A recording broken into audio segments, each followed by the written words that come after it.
Hey guys, it's Caleb from Brownells here. I know you probably don't recognize, I promise it's Caleb.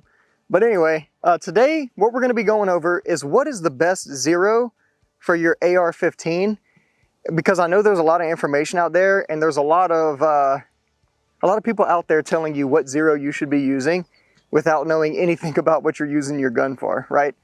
So this one's primarily going to be focused on the best zero for like a competition AR, if you will. But it'll apply to pretty much everything. So let's just jump right into it.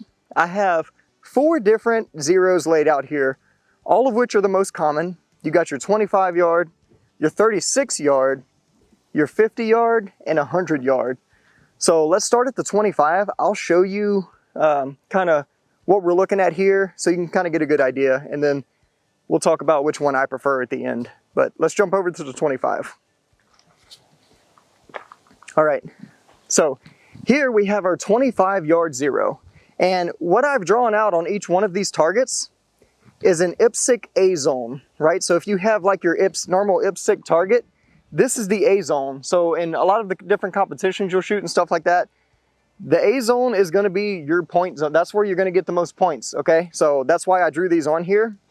I also put some indexing marks on each of these targets as well. So like this is the bottom of your B zone, and then that's the bottom of your target. So you can see your C zone, your B zone, your A zone, and then this is the top of the head, so the top of the B zone, all right?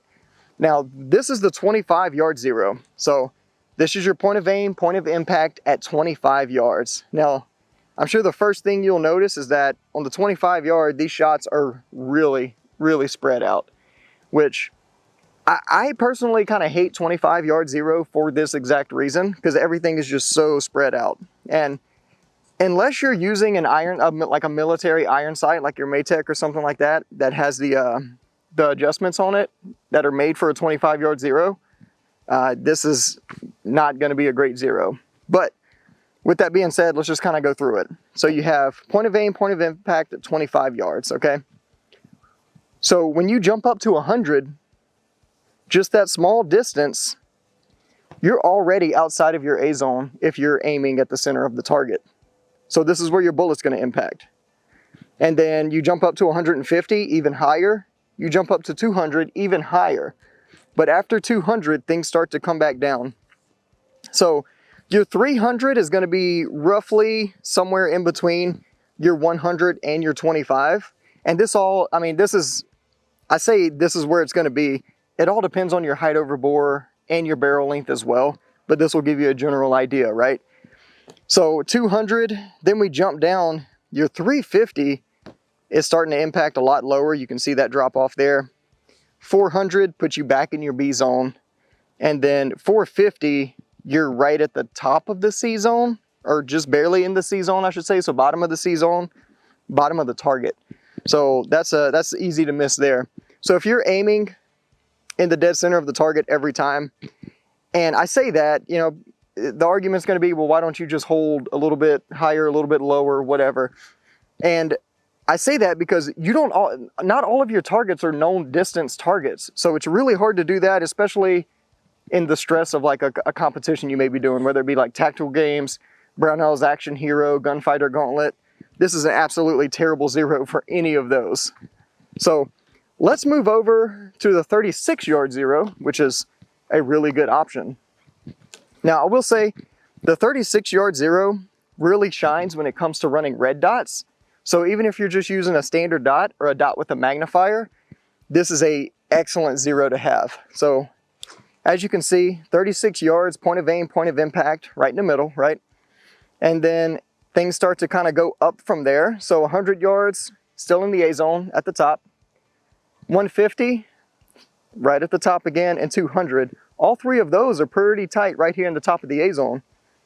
But then it starts to drop back down as you get to 300. So 300, the lower third of your A zone. Then 350 will actually kind of put you in the B zone down here. And then from there, it drops off. You're going to have to start holding some stuff. So if the competition you're shooting, let's say like maybe it's tactical games or something like that, a lot of your targets, unless you're shooting nationals, are going to be within this range. So 36 yard zero would be great for like tactical games, something like that. because you can just hold center of the target every time and impact the A zone, assuming you're shooting well, right? So that's a pretty good option. Like I said, it's really good for dots. Let's jump over to the 50-yard zero. So if you're using something like an LPVO, this is a great option. And I'm going to switch sides here real quick. So a really good option for LPVOs, I'll talk about that a little bit more when we get to the 100, but let's just talk about this real quick. So 50 yards, point of aim, point of impact, 100, 150, 200, all within that like middle margin of the A zone. Then as you increase distance, obviously things start to drop off quite a bit. Now, as you notice, as your zero range gets further out, your distance shots, that vertical string as far as height goes, starts to shrink quite a bit. But you're further out, you start to drop quite a bit as well. But again, if your shots are all within the 300-yard range, this is a really good one. And then for your further shots, you can just actually hold a little high. So if I were to hold just at the top of the A zone, or if I were to aim at the head of my B zone, my further shots would actually be up here in the A zone. So that's pretty quick and easy to calculate on the fly, right? And especially if you're using like a MOA or MRAD reticle, you can kind of range your targets hastily based off of that, and then kind of make those adjustments as you need to. You can use your reticle to range them. Again, really good for not necessarily like known distance targets, right? So let's jump over to the 100. This is kind of, so between 50 and 100, these are kind of my favorite. I'll explain why in a bit, but 100-yard zero, point of aim, point of impact right there. Nothing is higher. Everything's going to be lower. So especially if you're using a reticle that doesn't have any top dots above your center dot, this is a really good one to use because you can just hold. And if you're good at ranging, this one's really good. Also, if you're good at dialing, like if you have an optic, you can actually dial. This is a great one as well. And as you can see, so you have your 100, 150s just below that, 200 is your lower third, and then things start to drop off quite a bit from there. But with that being said, if you have a general, just a really rough estimate of where your targets are distance-wise, you can just hold the top of the A zone or the head, which is your B zone, and still impact in the A zone out to 300 pretty dang easy. Now, I actually really like the 100-yard zero. I used to lean a lot more towards the 36-yard zero, even when I wasn't shooting a red dot. But then as I got better and learned more about shooting long range, 100-yard is absolutely where it's at. And I like this one a lot too, because anything under 100, you're gonna impact low rather than high, but you're not gonna impact very low. So you'll be, let's say if you're like shooting, I don't know, 10 yards or whatever, you're gonna be within that lower third of your A zone, because at that point, it's just your height over bore difference is kind of what you're closing in your height over bore distance the further out you get. And then at 100, you're there. And then as you stretch it out, it opens back up again. So if you're using like this one right here, this is my Night Force NX8, and it's a mil-radian reticle. And I know all of my holds for this particular gun out to 500. And potentially beyond, but I mean, shooting 55 grain, which most of us are shooting in competition, generally, this is at 500s typically is as far as I'll try to shoot. But if you're shooting something a little bit heavier, like 72, 75, stuff like that, you can go out way further if you need to. But this is my favorite for that reason, just because I know all my holds for this gun, and I know how to range a target using my reticle, especially an IPSC size target or like a humanoid target. Using the head box of it, I can estimate the ranges and then adjust quickly on the fly, know my holds, super convenient that way. But it does take a lot of practice to do that, to learn that stuff and skill.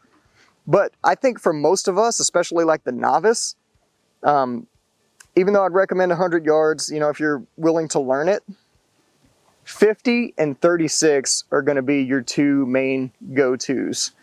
And of course, if you're shooting some kind of like high speed, whatever competition where your targets are only 25 yards or maybe, 25 to 50, something like that, by all means, use the 25-yard zero, because obviously that's the max distance for your target, so it's going to be super easy. Chances are you're using the red dot on those anyway. But when when you could zero at 36 yards, there's no reason to ever even zero at 25. And then another argument I get quite a bit as well, your military optics, like your ACOG. In the military, we zero those at 25 yards or 25 meters or whatever. The only reason you're zeroing at that distance is because that's how far your zero range is in most cases. And you're not even supposed to zero your point of aim. You're supposed, in an ACOG, you zero the top of the post, not the actual chevron at that distance. So you still technically need to go verify that at 100, because that's not a 25-yard zero on your ACOG.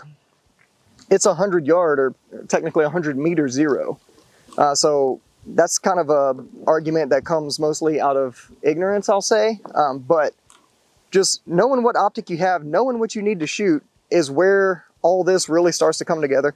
Don't let anyone tell you what zero you should be shooting, especially when they don't know anything about what you're using your gun for, right? And of course, like home defense, stuff like that, 36 or 25, it doesn't matter. But whenever you start stretching your gun out, then it really starts to matter.